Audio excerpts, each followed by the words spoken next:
I have a demo program that I want to show you now that I developed in parallel with developing the Autotrader that I deployed on Amazon Web Services. It uses the very same logic as the live Autotrader uses, but I run it locally on historical data for the past that I accumulated for about the past 8 years. I obtained the data using Yahoo Finance, and I also scraped historical risk measures off of the Alpha Squared website.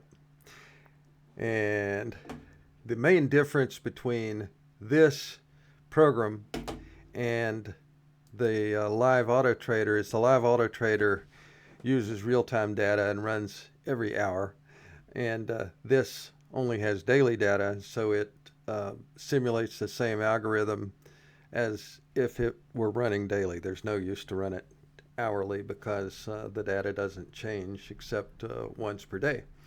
And I added, uh, as I was developing this, I added all sorts of command line arguments to adjust the rate at which it reinvested and how much it invested based upon the USDC balance and several other small things. And what you see here in front of you is my Python development environment. It's PyCharm by JetBrains, and I typically just run the program from right within PyCharm just by going up here and clicking the green arrow. And so right now I'm running it over 6 years of historical data from November 7th, 2019 to November 7th, 2025. And you see as it goes, it's putting out all of the same logging messages that the crypto trader publishes to the logs when it runs on AWS. And it'll go for a few, almost a minute here, and then put out some results for us all to see. And here we go. And it puts results out in both text and in graphical format. But first off, I'll go through the text. And so, as you can see here, it ran for 6 years from 2019 to 2025. And it, by the command line arguments, I had it assume an initial balance of 1,500 and also to maintain a minimum balance of 1,500 by making weekly deposits. And that's so that it would have sufficient funds on hand to fund whatever buys were triggered by the logic. And so it's saying right here that it had an initial balance of 1,500 and it required additional deposits of $68,771.19. So about $70,200, just a little bit over $70,000 total was required to be invested in this. And you come down here and it gives the actual profit or loss over those 6 years. So it did a profit of over $2 million, $2,172,872.10. And then it goes down here and summarizes the USDC balances at the beginning of each of the years. And it also summarizes the taxes that had to be deducted from the USDC balance for covering the capital gains taxes. And it wouldn't make much sense for me to have a simulation program and just totally neglect the effect of taxes, because in real life we have to pay our taxes. Here is the graphical summary using a very popular Python plotting library called matplotlib. And what you see here at the top, the orange line is the total portfolio balance in dollars. And so you see that it was had its volatile moments. It went had stretches of time where it was relatively stagnant and then suddenly shot up and was stagnant again and then suddenly shot up right here around just before the beginning of 2025. It doubled, declined, and then went back up and declined some more at the end. But overall, it 2 million, almost $2.2 million in 6 years is not bad when you only invested about $70,000. In That's only averaging like $32 a day, and you're getting almost $1,000 back averaging per day.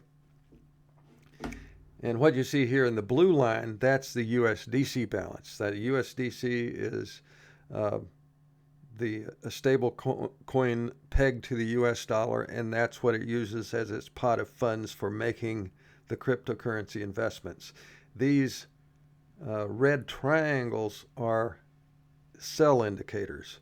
And so you see right here at the beginning, just a little after the beginning of 2021, there was a large cluster of cells. It looks like actually about 4 or 5 clusters of cells, and the USDC balance shot way up.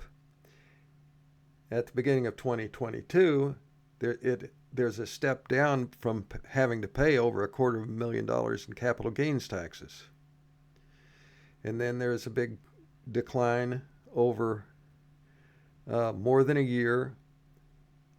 The graph that you see here, these green bars show the cumulative monthly deposits to maintain that USDC balance. So you had a stretch of time near the beginning where some significant deposits were necessary. Then over 2 years of time when no deposits were necessary because the USDC balance from the sell-offs was sufficient to support the buys that were triggered by the alpha squared strategies. So over 2 years here, no deposits were necessary.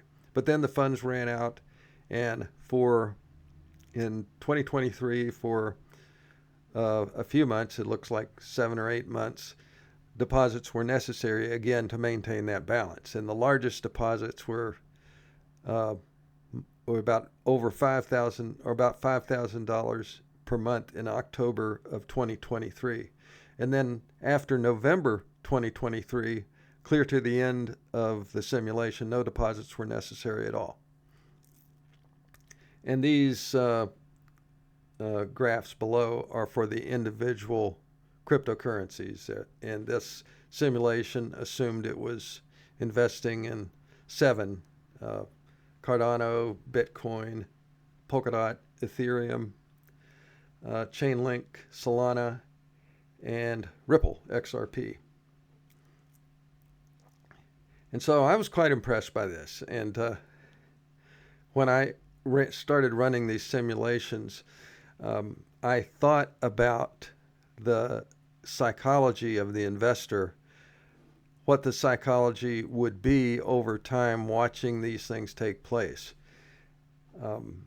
In 2021, with all of these cells, an investor would probably say, whoopee, look, I'm doing so well. I mean, the balance was going clear up to over $800,000. And so it would be a time of great joy and enthusiasm, I'm sure. But then for about 1 year and 3/4, the balance is fairly stagnant. And so that would probably be kind of a discouraging period of time. But as you can see, the patience was greatly rewarded by sticking it out, because near the end of 2023, about the fourth quarter of 2023, things took off again, and it over doubled the balance in a fairly short period of time. There was, again, this stagnant period in 2024, and then near the end of 2024, it doubles again. And so this has kind of soothed any anxiety I had about keeping up with this investment strategy. You just need to hang in there for the long term and wait for the results to come.